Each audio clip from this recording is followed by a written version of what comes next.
जय माता दी। Golden story with ममता में आपका स्वागत करती हूँ। आज का हमारा टॉपिक है चालाक महिला। तो एक बार राजा कृष्णदेव राय जी जो थे वो अपने दरबार में बैठे हुए थे। पूरा दरबार लगा हुआ था, बहुत सारे मंत्री उनके बैठे हुए थे। तो उसी समय उनके दरबार में जो थी एक महिला आई और महिला के साथ में एक बहुत बड़ा सा बक्सा था। वो बक्सा लेके जब मैं दरबार में आती तो सभी लोग उत्सुकता से उस बक्से को देखते कि आखिर इसमें है क्या। तो महिला राजा जी को प्रणाम करती है और बोलती है कि महाराज, अगर आपकी आज्ञा हो तो मैं इस बक्से में जो रखा है मेरी साड़ी है उसको मैं दिखाऊं। तो राजा जी आज्ञा देते हैं। तो जैसे ही वो साड़ी इसमें से निकालती है, वो साड़ी क्या होती है, बहुत सुंदर होती है। तो राजा जो होते हैं वो उस साड़ी को देखकर बहुत खुश होते हैं। वो साड़ी वाकई में तारीफ के लिए होती है। तारीफ उस साड़ी की जितनी की जाए उतनी कम, ऐसा लग रहा था उस समय उन सबको। तो राजा कहते हैं बहुत सुंदर साड़ी। तो वो जो महिला थी वो कहती है, अगर चाहे महाराज, मैं आपके लिए भी ऐसी ही साड़ी बना देती। मेरी जो कारीगर है वो उन्होंने बहुत मेहनत से साड़ी बनाई है। तो राजा कहते हैं ठीक है, मेरी रानी के लिए भी आप ये साड़ी बना दीजिए। तो वो कहती है मुझे इसके लिए धन की आवश्यकता होगी। तो राजा बोलते हैं ठीक है, आपको जितना धन चाहिए मेरे राजकोष से आपको मिलेगा और आप इसको बनाइए साड़ी, और आपको पूरा टाइम दिया जाएगा, और आपके राजकाज में जो खाने पीने की सारी व्यवस्था है वो राजमहल आपका वहन करेगा। तो महिला को क्या चाहिए था, तो वो चली जाती और वो बहुत ठाठ से वहां पर रहने। जब उसकी मन मन होता वो दरबार में जाती और धन वहां से लेके आती, कभी सोना लेके आती, कभी चांदी लेके आती, कभी पैसे लेके आती। तो इस तरह से बीतते बीतते 1 साल होने वाला था। तो एक दिन राजा जी कहते हैं अपने मंत्री से, जाइए एक बार उस साड़ी को देख के आइए कि क्या वाकई में वो साड़ी इतनी सुंदर बन रही है।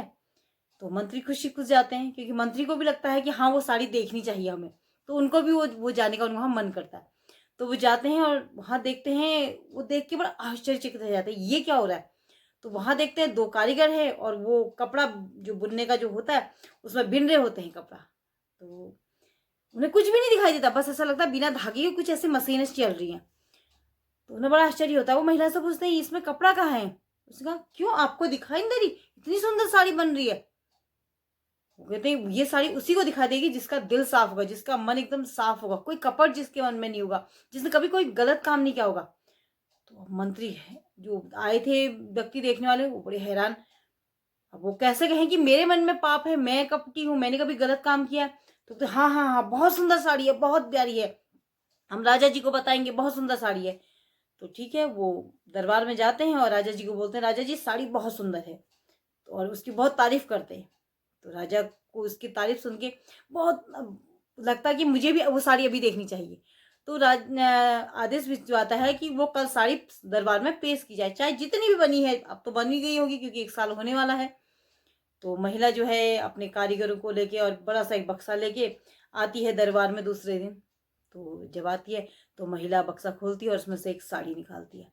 अब साड़ी निकालती, सारा दरबार चकित, पूरा हैरान, किसी को कुछ भी साड़ी न दिखाई दिए। स्वयं राजा कृष्णदेव राय को भी कुछ न दिखाई दे।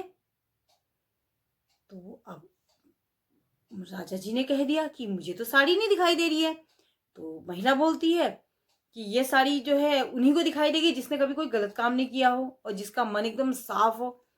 अब राजा जी बड़े आश्चर्यचकित, और साथ में जो तेनालीरामा जी उनके जो दरबार में थे वो तो जग प्रसिद्ध है उनकी चतुराई। तो वो भी, उन्हें भी कुछ नहीं दिखाई देता क्योंकि साड़ी वाकई में थी नहीं।